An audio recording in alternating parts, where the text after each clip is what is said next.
2 Samuel chapitre 12, verset 7 à 12. Quelqu'un peut lire ça pour moi rapidement? 2 Samuel 12, verset 7 à 12. Alléluia. Le pilier qui soutient ma vie, précieux Jésus, le pilier qui soutient ma vie, précieux Jésus, le pilier qui soutient ma vie.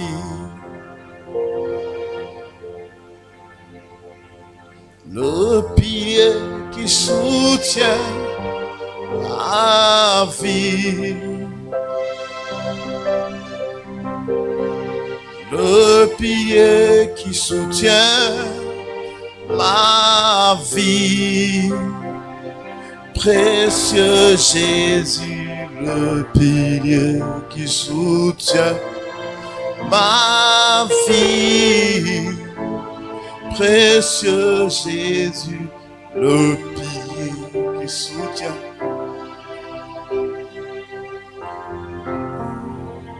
Bien-aimé, je veux te parler d'une chose qui est très importante ce matin. C'est une règle que tu ne dois jamais oublier, ce que je vais te dire ce matin. Si tu veux connaître une vie terrestre heureuse, et même si tu veux connaître une fin glorieuse avec Dieu, une fin dans la gloire de Dieu, n'oublie jamais ce principe que je vais t'enseigner. Pour que tu puisses mieux comprendre ce verset qu'elle vient de lire, laisse-moi t'expliquer le contexte. David avait été positionné sur le trône par Dieu. Et le roi David craignait Dieu. Il s'efforçait de marcher dans les pas de Dieu. Il s'efforçait de marcher dans un profond respect pour Dieu. Et lorsque David marchait ainsi, Dieu était toujours avec lui. Dieu lui donnait la victoire dans les batailles qu'il allait mener. Lorsqu'il allait en guerre, Dieu combattait pour David et Dieu lui donnait la victoire. Ainsi David est devenu un grand roi.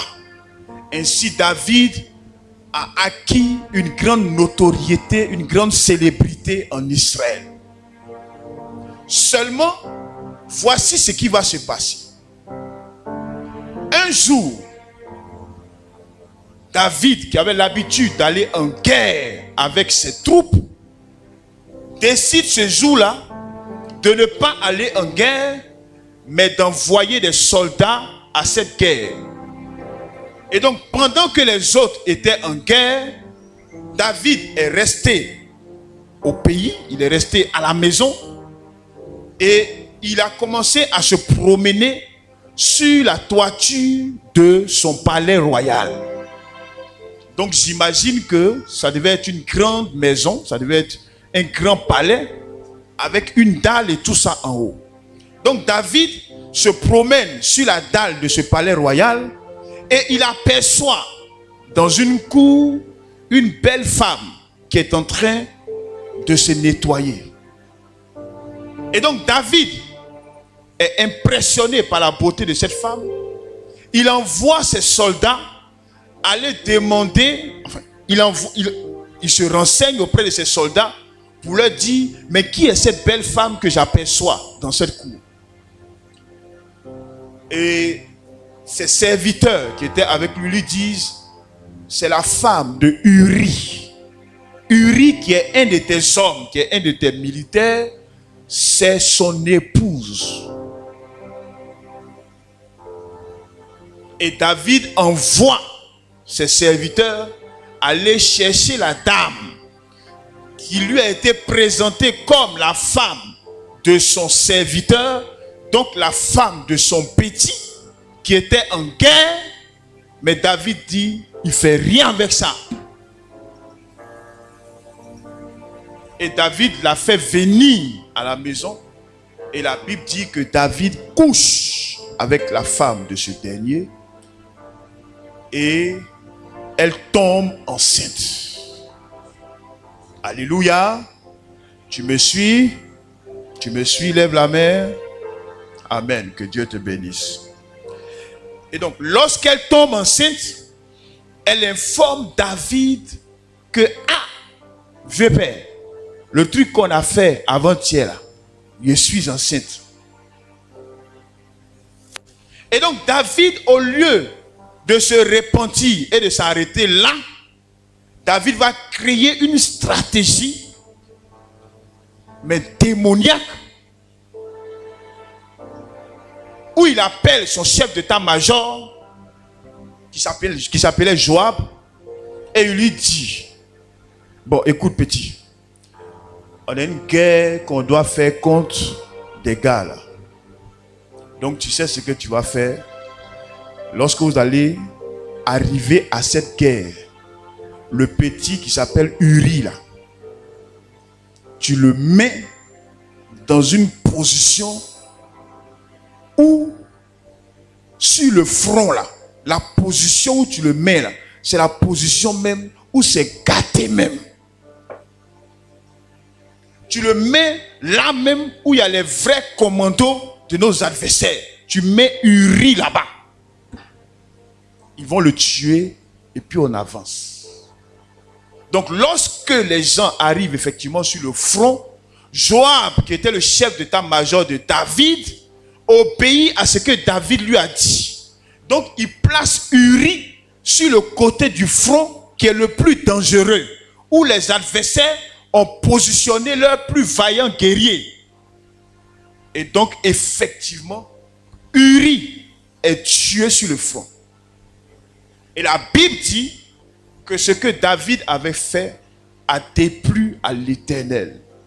Et donc c'est à la suite de toutes ces choses que je viens de vous expliquer que Dieu envoie vers David le prophète Nathan. Le prophète Nathan était un prophète qui opérait auprès de David. Il était comme le conseiller spirituel de David. Donc Dieu se révèle à Nathan et lui dit, ainsi dit l'Éternel, va faire cette commission à David.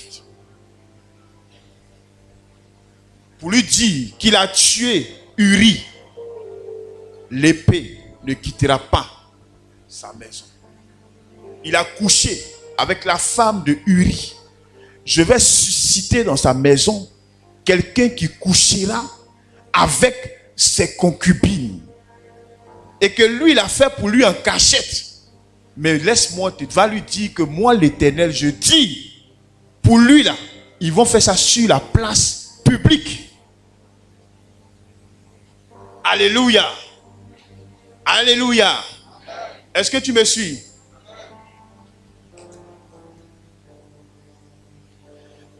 David craignait Dieu. Mais David avait oublié une chose lorsqu'il marchait avec Dieu.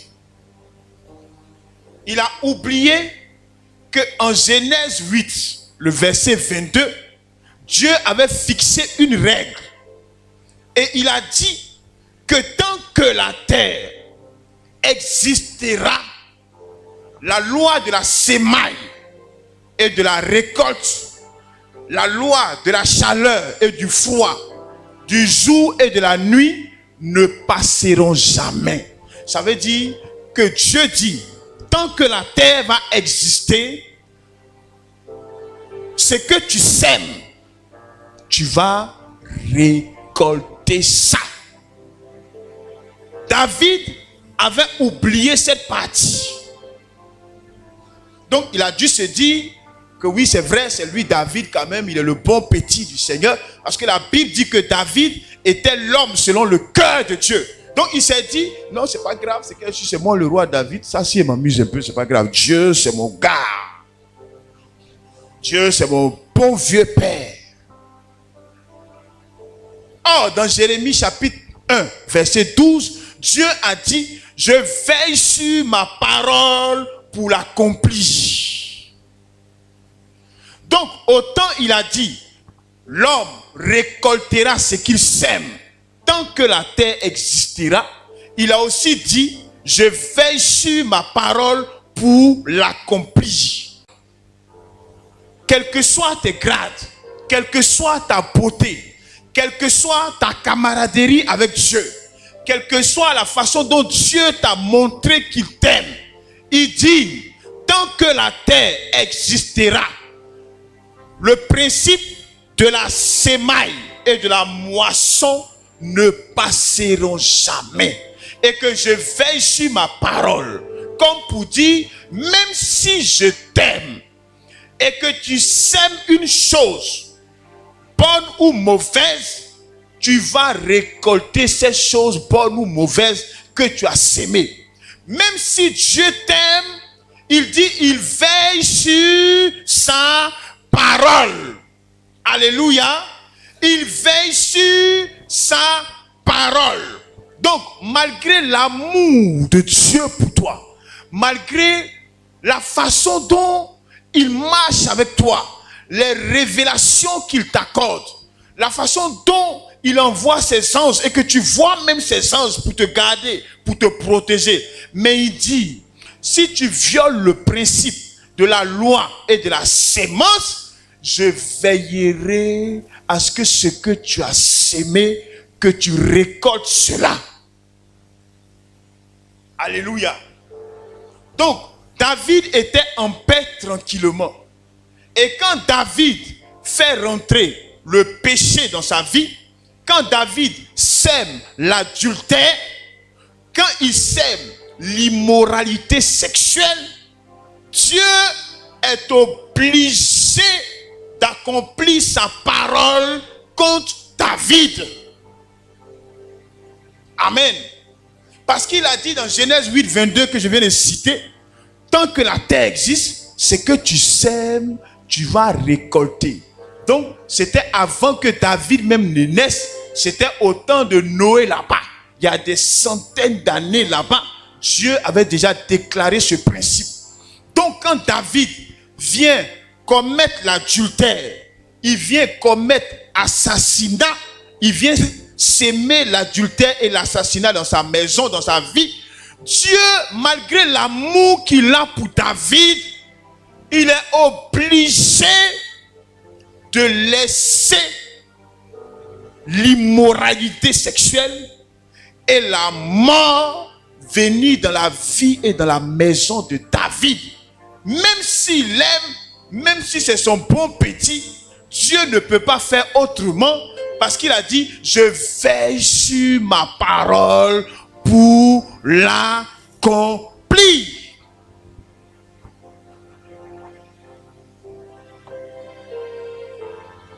Bien-aimé,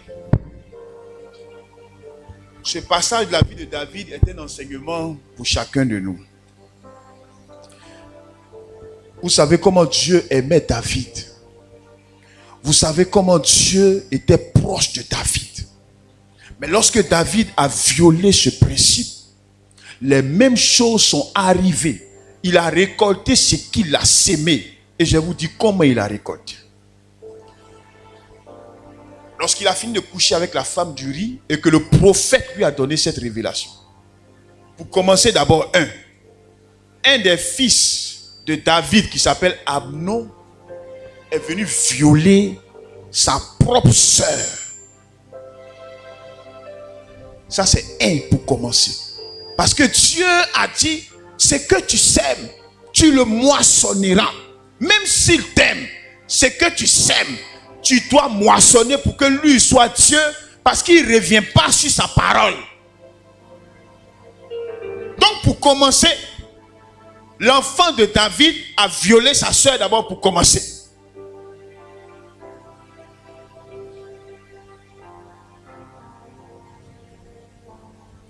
Son fils, qui s'appelait Absalom, il est sorti de nulle part. Quand il dit sorti de nulle part, ça veut dire il a toujours été avec son papa tranquillement, il n'y a pas palabre. On ne sait pas où affaire est quittée. Le petit a commencé à détester son père David au point même de vouloir faire coup d'état pour prendre la place de son papa sur le trône. Donc, il a combattu son père David au point où David était obligé de fuir pour laisser le pouvoir. Ça, c'est deux. Et lorsque David a fui et qu'il a laissé derrière lui, dans le palais royal, ses concubines, la Bible déclare que son fils Absalom, sur conseil de l'un de ses principaux conseillers, qui s'appelait Achitophel, il a exposé les concubines de son papa sur la place publique. Et il a couché avec chacune d'elles sur la place publique.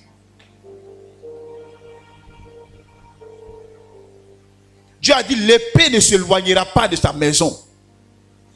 Donc David est allé de guerre en guerre, poursuivi par son propre fils. Jusqu'à la fin, ce fils lui-même a été tué.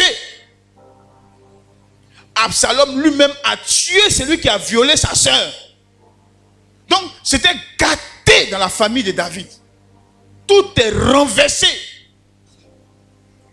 À cause de quoi?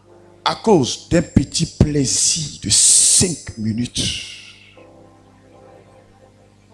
À cause de ce que David, qui était en paix et qui vivait tranquillement, est venu faire rentrer dans sa famille l'adultère et l'immoralité sexuelle. Et comme, bien que David était aimé de Dieu, ce qu'il a sémé, il a moissonné cela.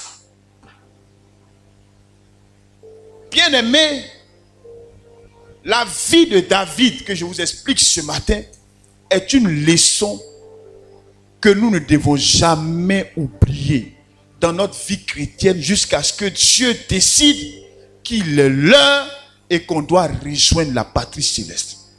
N'oubliez jamais ce principe. Et il a même rappelé dans le Nouveau Testament, Galates chapitre 6, verset 7, il dit, ne vous y trompez pas. On ne se moque pas de Dieu. Ce qu'un homme aura sémé, il le moissonnera. Si tu sèmes mangue, tu vas moissonner mangue. Si tu sèmes maïs, tu vas moissonner maïs. C'est un principe que Dieu a établi et qui est valable aujourd'hui encore. C'est pourquoi nous devons faire attention à nos vies. Chrétiens, faisons attention aux actions que nous posons. Faisons attention à nos façons de marcher. David était l'homme selon son cœur. Dans la Bible, il n'y a pas deux personnes selon le cœur de Dieu. Il n'y en a pas. Même jusqu'à aujourd'hui, là, nous autres, là, on se débrouille à côté de Dieu. Il n'y a pas deux personnes selon le cœur de Dieu. C'est-à-dire deux personnes pour qui Dieu a dit, cet homme est un homme selon mon cœur. Il n'y en a pas. Mais lorsque David a sémé l'adultère, lorsqu'il a sémé la mort dans la vie des autres, David a récolté l'adultère commis par son propre fils. David a récolté la mort dans sa famille. Un frère se levant contre un autre frère, tuant l'autre frère, l'autre violant l'autre, au point où à la fin, les tueurs eux-mêmes ont été tués. L'épée est rentrée dans la maison de David parce que David avait sémé l'épée dans la vie de Uri. Chrétiens, faites attention à vos vies. Aujourd'hui, il y a une chrétienté bizarre qui est rentrée aujourd'hui dans l'église où les chrétiens ont perdu toutes les valeurs, ils ont perdu tous les repères. On vit la vie chrétienne par rapport au pasteur. Il faut avoir une bonne impression devant le pasteur. Devant le pasteur, il faut paraître saint. Quand tu vois le pasteur, il y a une façon de marcher pour que le pasteur soit d'accord avec toi. Hey! ça sert à rien. Ça là, ça sert à rien. Parce que Galates 6, 7 dit, c'est qu'un homme sème, il le moissonnera. Des hommes qui sont mariés, qui se cachent de leur femme et qui vont commettre l'adultère. Tu le vois, ils se cachent comme ça. Ils courent, ils rentrent, ils sortent. Ils ont toutes sortes de techniques pourvu que la femme ne le voit pas. Et frère chrétien, ça ne sert à rien du tout. Tu es en train de te condamner et tu es en train de condamner tes enfants. Quand David a commis l'adultère, non seulement ils ont violé son épouse, mais l'immoralité là est rentrée même jusqu'en sur ses enfants. Dieu a dit, l'épée ne s'éloignera pas de ta maison. Ses enfants ont été tués. Pourtant ils étaient innocents. Lorsque tu poses une action, c'est une sémence que tu es en train de déposer, chrétien. Lorsque tu poses un acte, c'est une sémence que tu es en train de déposer. Et cette sémence-là, ça va donner la récolte, non seulement dans ta vie, mais dans la vie de tes enfants. Donc, lorsque tu comprends ce principe, et Dieu dit, ce principe-là, il existera tant que la terre existera. Ça veut dire que ce n'est pas valable que pour la Côte d'Ivoire. Ce n'est pas valable que pour la France. Ce n'est pas valable que pour le village. Il y en a qui sont en Côte d'Ivoire, ils vivent une vie pieuse. Lorsque Dieu leur fait grâce et qu'ils arrivent en France, par exemple, et qu'ils voient qu'il y a une vie de débauche où des valeurs sont renversées. Au nom de la culture, au nom de l'évolution, lui-même il rentre dedans aussi. Il rentre dedans aussi. Et il pense que ce que Dieu a dit là, c'était valable seulement que quand on venait à l'église. C'était valable que seulement en Côte d'Ivoire. Comme en Côte d'Ivoire on a enseigné ça, c'est en Côte d'Ivoire ici seulement que ça vaut. Non. Il dit tant que la terre existera, ce principe-là, ça ne passera point. Donc, faisons attention à nos vies chrétiennes.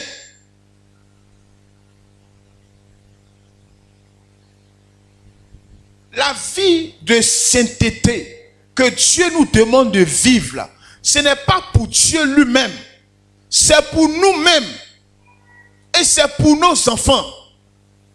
Écoute, je ne voudrais pas que ma fille, dans son foyer, soit en train de pleurer chaque jour sur sa couche parce que Dieu ayant dirigé ses pas vers un mari débauché pour lui faire payer ce que son papa faisait à sa maman.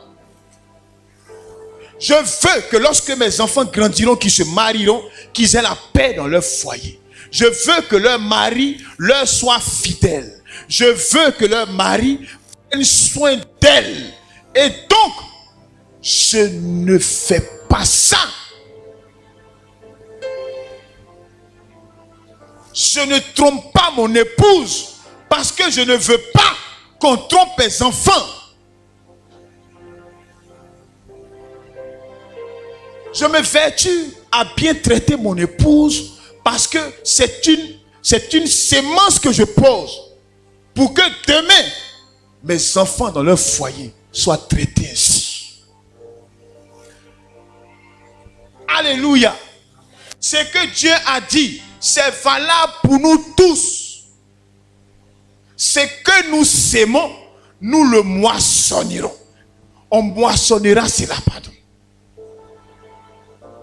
N'oubliez pas que chaque action, chaque pensée même que vous avez, chaque parole que vous prononcez sont des semences. Et vous récolterez cela. Frère, si les gens sont en joie, que tu ne vas pas là-bas pour les soutenir, tu seras en joie, personne n'ira là-bas.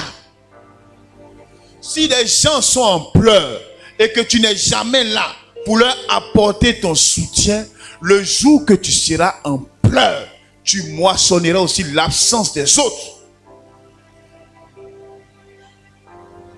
Quand j'ai compris ça, le jour où j'ai compris cette parole de Dieu, j'ai commencé à faire attention à chacun de mes pas. C'est pourquoi dans ma vie, je ne fais pas du mal à quelqu'un. Dans ma vie, là, tu trouveras personne. Tu peux faire enquête sur moi. Tu trouveras personne qui dira que ce monsieur a comploté, a manœuvré pour me faire du mal. Ça, tu vas trouver personne. De toutes les façons, la prédication, là, c'est ici YouTube.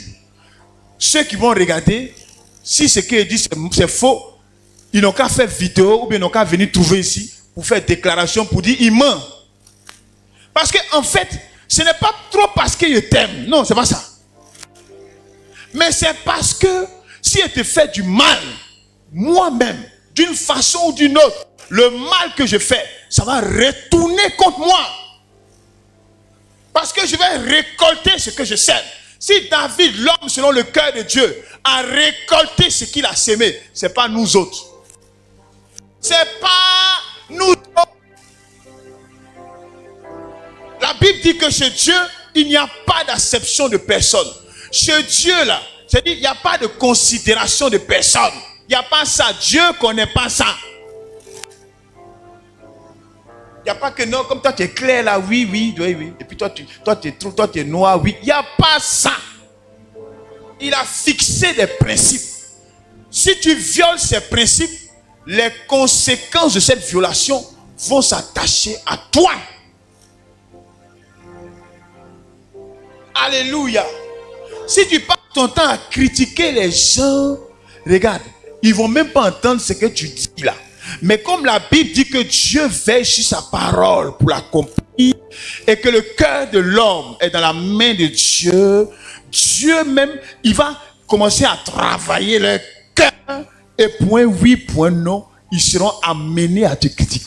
Il faut que tu récoltes ce que tu sèmes. Donc, les actes que tu poses, les paroles que tu prononces contre les gens, que ces personnes le voient ou pas, ça ne sert absolument à rien. Il y a des gens qui ne t'aiment pas. Quand ils te voient, ils font semblant de t'aimer. Quand tu tournes le dos, ils racontent tout et n'importe quoi sur ton compte. Et quand ils te voient, ils sourient. Mais ça ne sert à rien du tout. Parce qu'il y a un temps qui va arriver où Dieu fera que tu finiras par récolter cette haine que tu voues à cette personne. Soit Dieu fera que la personne va entendre, ou bien Dieu, point oui, point non, va déposer dans cette personne une sorte d'intuition qui fera qu'elle va commencer à se méfier de toi. Parce qu'il faut que tu sèmes, il faut que tu récoltes ce que tu sèmes. Alléluia. Donc, notre vie chrétienne, là, notre bonheur si c'est là, ça dépend de Dieu, oui, mais à la condition que nous marchions dans ces principes, à la condition qu'on écoute la sagesse de Dieu et qu'on marche dans cette sagesse. Dans Jérémie 17, verset 11, il dit, comme une perdrix qui couvre des œufs qu'elle n'a pas pondus, ainsi en est-il de celui qui acquiert des richesses injustement. C'est-à-dire ainsi est celui qui devient riche en volant. Au milieu de sa vie, il est obligé de les quitter. Ça veut dire que si tu voles, si tu sèmes le vol, si tu voles pour t'enrichir, c'est une sémence que tu es en train de poser. Dieu dit tu vas récolter la mort prématurée. C'est-à-dire tu vas partir au milieu de tes jours. Il n'a pas dit à la fin, mais il dit au milieu de tes jours. Il dit tu vas partir. Donc si tu t'enrichis en volant, tu vas récolter la mort prématurée. Et Dieu va veiller à ce que tu récoltes ça. Parce qu'il faut que sa parole s'accomplisse. Dans le pays, les gens meurent ici à 50 ans, à 60 ans. Leur jour n'est pas encore arrivé. Ce n'est pas à 50 ans qu'on meurt. Non. Des multimilliardaires qui meurent à 50 ans. Parce qu'ils n'ont pas compris ce principe. Tu peux voler les gens. Tu peux voler la société. Tu peux voler le directeur. Tu peux voler, t'enrichir. Mais Dieu dit qu'au milieu de tes jours, tu seras obligé de quitter cette richesse. Il n'a pas dit à la fin, il dit au milieu. Jérémie 17, verset 11. Au milieu de tes jours, tu seras obligé de les laisser. Donc faisons attention, chrétiens, aux actions que nous posons. Nous-mêmes, nous nous condamnons des fois. La plupart du temps, nous-mêmes, nous nous condamnons. Et comme on ne connaît pas ces principes, on se dit non, mais moi, il fait ça et puis ça fait rien. Non! Dieu dit au milieu.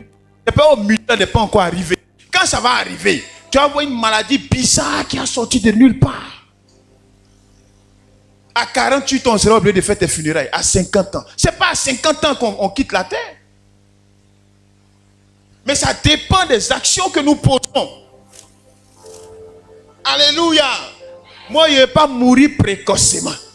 Donc, si tu me donnes 1 milliard, que tu t'en vas en Chine, si tu viens dans 100 ans, tes 1 milliard, tu as trouvé ça là. Mais si Dieu m'a appelé avant que tu reviennes, c'est ça. Tu as trouvé tes 1 milliard. Ce n'est pas parce que je suis trop intègre. Non, nous tous, on aime l'argent. Nous tous là, on veut devenir riche. On veut avoir l'aisance. Mais je sais que si je touche à ça, que je bouffe ça, je suis en train de signer mon arrêt de mort. Alléluia. Donc il faut que vous connaissiez ces principes et il faut que vous fassiez attention à vos vies. Ce que tu sèmes, tu le moissonnes. Si tu sèmes l'insolence autour de toi, tu récolteras l'insolence et la haine de ceux qui sont autour de toi. Si tu sèmes l'amour, tu récolteras l'amour. Si tu veux qu'on t'aime, commence à aimer. Commence à s'aimer l'amour. Commence à bénir ceux qui sont autour de toi. Commence à leur manifester l'amour. Et tu récolteras l'amour. Alléluia. Alléluia. Si tu ne veux pas qu'on te juge, il ne faut pas juger les gens. Si tu n'aimes pas que tu es allergique au jugement, je vais te donner un secret. Il ne faut pas juger quelqu'un. Laisse-les dans ce qu'ils sont. Dieu lui-même va régler, c'est eux. Continue ta route. Mais si tu aimes jugement, si tu aimes quand on te dit ça te plaît, tu as l'émotion en même temps que ça te plaît, là tu commences à juger. Là, il faut être sûr que quelqu'un va te lever de nulle part pour te juger. C'est un principe central de la vie sur terre. C'est un principe central de la vie sur terre. On récolte ce qu'on sème. Dieu dit, ce qu'un homme aura sémé, il le moissonnera. Ce verset-là, je l'ai fait écrit comme ça, en gros caractère. Et puis, dans ma chambre à coucher, là, c'est-à-dire que quand il me couche, et puis là où il fait face, là, il a mis ça coincé là. Quand il me réveille chaque matin, là, je vois ce que tu sèmes, tu récoltes. Et puis il sort. Donc je sais comment je dois marcher. Alléluia. Je sais comment je dois marcher.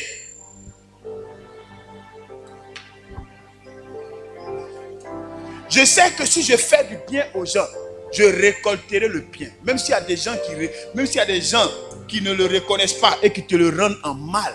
Mais je sais que je récolterai le bien. Pas forcément de ces personnes, mais par Dieu lui-même. Alléluia. Lorsque vous bénissez des gens, Ce ne sont pas les gens que vous bénissez qui seront la moisson de la sémence de la bénédiction. Non. Que eux ils ne reconnaissent ou pas, continuez de bénir les gens. Dieu est dans le ciel.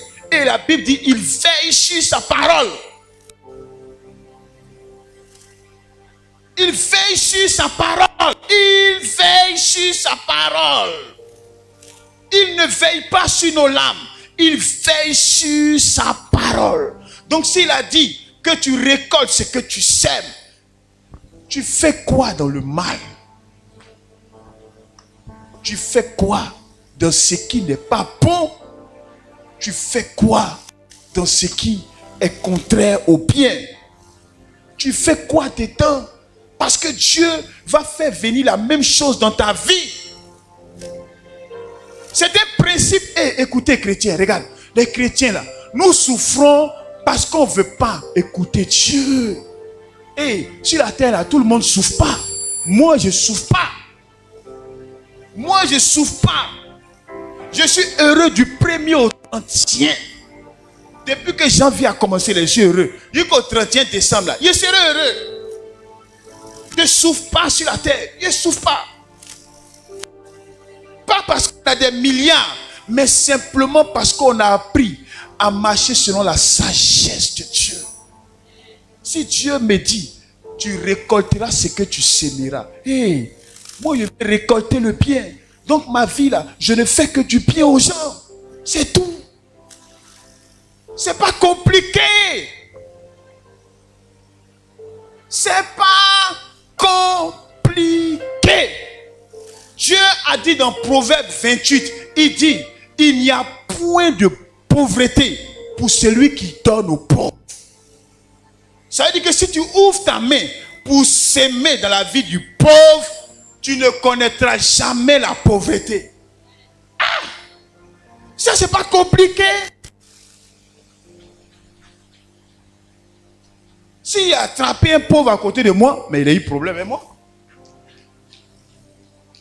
S'il a attrapé à côté de moi quelqu'un qui ne mange pas, mais lui il a eu problème avec moi.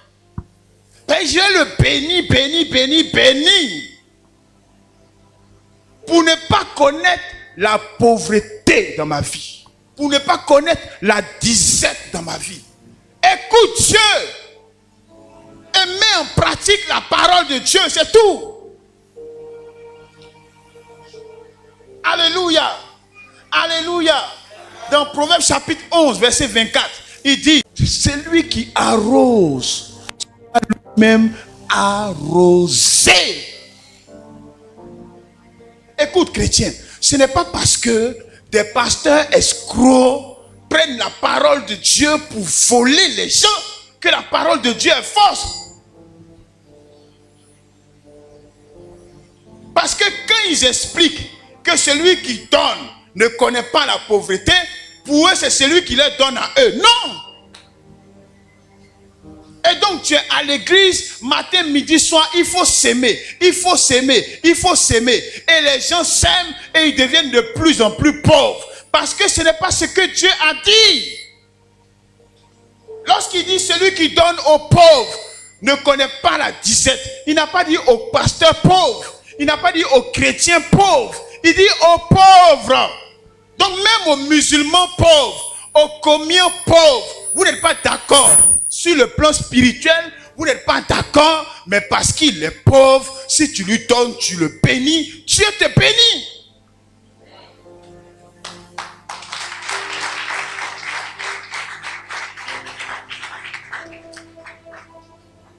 Les chrétiens sont devenus sectaires.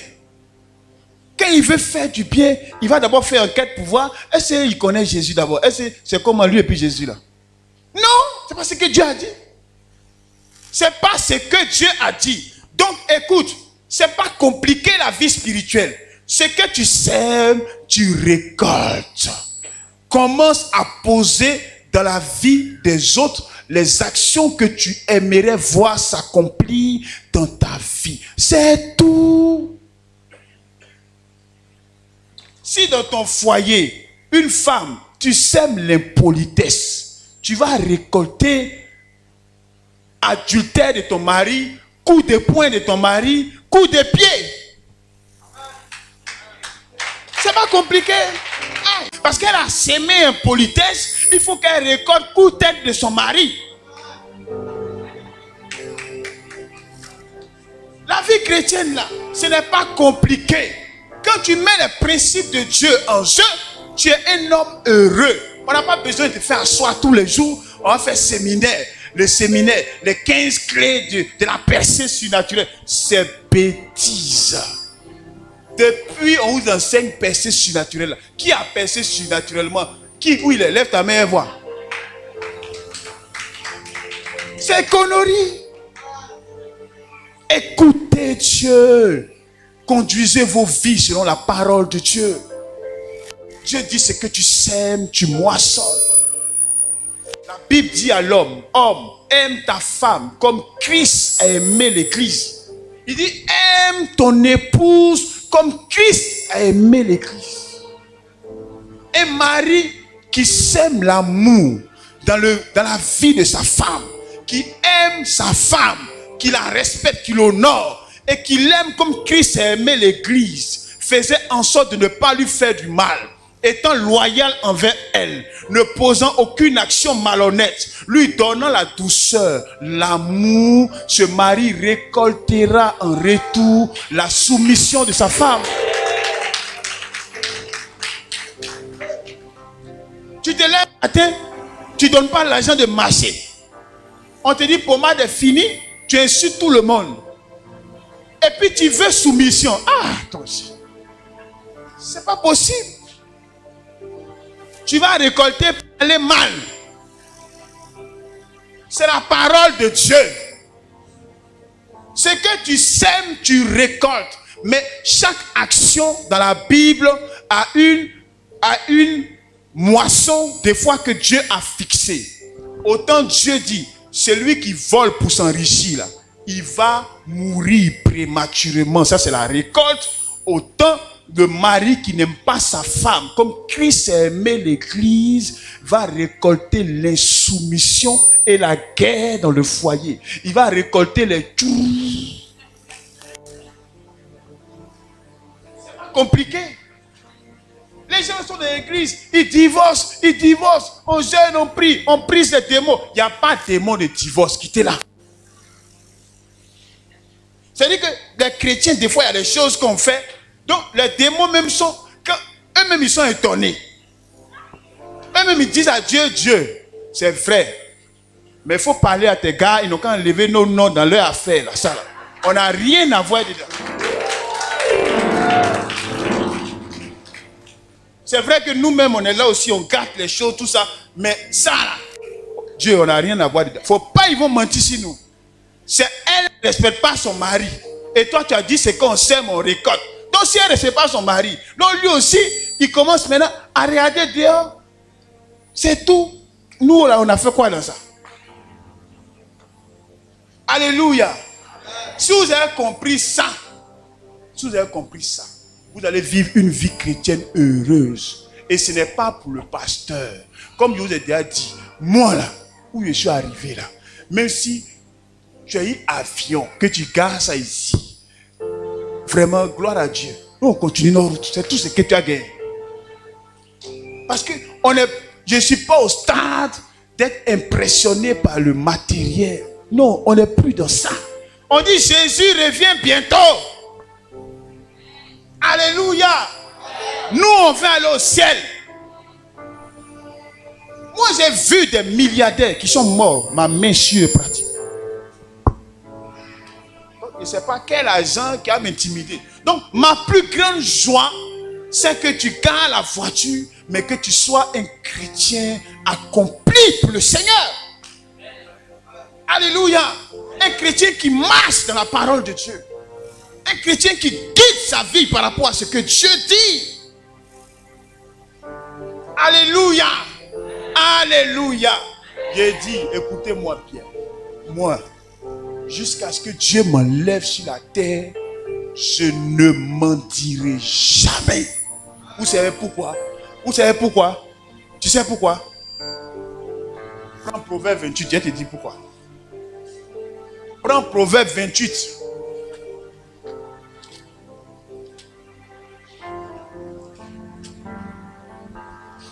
Proverbe 28, verset 27. Prends vite. Proverbe 22, verset 28. 28, pardon, verset 27. Tu as pris Proverbe 28, verset 27. Oui. Celui qui donne aux pauvres n'éprouve pas la disette. Celui qui donne aux pauvres n'éprouve pas la disette. Mais celui qui ferme les yeux est chargé de malédiction. C'est tout. J'ai dit, moi, Bédi, jusqu'à la fin de ma vie, je ne mentirai jamais. Alléluia. Et je ne manquerai de rien parce que simplement, si Dieu me donne 10 000, il enlève 1000 francs, il cherche un pauvre à piquer ici et lui donne. Il dit que ce ne va pas être, mais Dieu dit que si il te donne, il ne serait jamais pauvre. C'est tout. C'est tout. Or que quand toi tu as les 10 000, les 500 même que tu as donné aux pauvres, pour ne pas connaître la pauvreté. Oh, c'est dans les 500 là que tu as ton avenir, tu es en train de tracer ton avenir dans les 500 là. C'est dans tu es en train de faire programme, c'est dans 500 là tu as payé ta voiture. C'est dans les 500 là, c'est ça que tu as pour payer maison un jour. Donc tu n'es pas prêt. C'est pourquoi la vie est compliquée dans ta vie. Dieu dit que si tu sèmes la bonté dans la vie d'un pauvre, tu vas récolter jamais de disette et de pauvreté. Donc moi je suis toujours étonné quand les païens vivent mieux que les chrétiens, alors que les chrétiens ont la sagesse de Dieu qui est dans la Bible à laquelle ils se promènent. Moi je suis étonné. Alléluia. Ouvrez la Bible, lisez la Bible, prenez Dieu au mot. Prenez Dieu au mot. C'est tout. Prenez Dieu au mot. Arrêtez d'être plus intelligent que Dieu et posez vous-même vos actions. Ça vous met dans problème. Ouvrez Bible et mettez en pratique ce que Dieu dit. Je le dis. Si vous me voyez, je commence à mentir. C'est que Dieu ment. C'est qu'il ment. C'est pas compliqué. C'est pas compliqué. Dieu dit que si tu donnes aux pauvres, si tu sèmes dans la vie de celui qui n'a pas, tu ne connaîtras jamais la disette. Si moi, dans mon argent, je prends pour bénir des gens et que vous me voyez un jour pauvre, mendiant encore, voici, c'est que Dieu ment. C'est qu'il ment. Oh, Dieu ne peut pas mentir. Donc, ça veut dire forcément, tu seras en haut là-bas. Alléluia. Alléluia. Donc, je vous encourage, frères et sœurs. Si vous voulez connaître la bénédiction de Dieu, vous voulez connaître Dieu sur la terre, marcher dans ses principes. Il dit, ce que tu sèmes, tu récolteras. Donc, commence à s'aimer des choses que tu veux récolter. Il n'est pas de venir s'aimer ta voiture dans la vie du pasteur pour récolter voiture. Ça, c'est de l'escroquerie. Ce n'est pas ce qui est dit. Il dit, commence à bénir les autres. Commence à aimer les autres et tu récolteras l'amour. Commence à faire du bien et Dieu suscitera des gens qui sont plus grands que toi, qui viendront te faire du bien. C'est tout. La vie chrétienne est une vie bénie, est une vie où on est heureux. Et ce n'est pas compliqué. Écoute, à partir d'aujourd'hui, si tu as l'argent, enlève 10%, c'est pour Dieu. D'abord, pour commencer, la Bible dit dans Lévitique 27, la dîme appartient à Dieu. Ça appartient à Dieu, c'est une chose consacrée à Dieu. Donc sache que chaque fois que quelqu'un te donne l'argent, mais que tu as une somme, et que tu bouffes tout là, tu es en train de voler Dieu. Donc enlève 10% pour Dieu, et puis enlève 10 autres % pour jeter ça. Jette ça sur les gens. Aide les gens. Paye des médicaments pour ceux qui souffrent. Aide ceux qui ont faim à côté de toi. Bénis-les. Bénis-les. Et vis qu'avec 80% de tout ce que tu touches, à partir de cet instant, Dieu te bénira et te fera prospérer. C'est pas compliqué. Vous savez, on avait fait un séminaire, 4 jours de gloire. Le temps de ta percée est arrivé. Quelle percée? On va bénir ça. Que Dieu vous bénisse.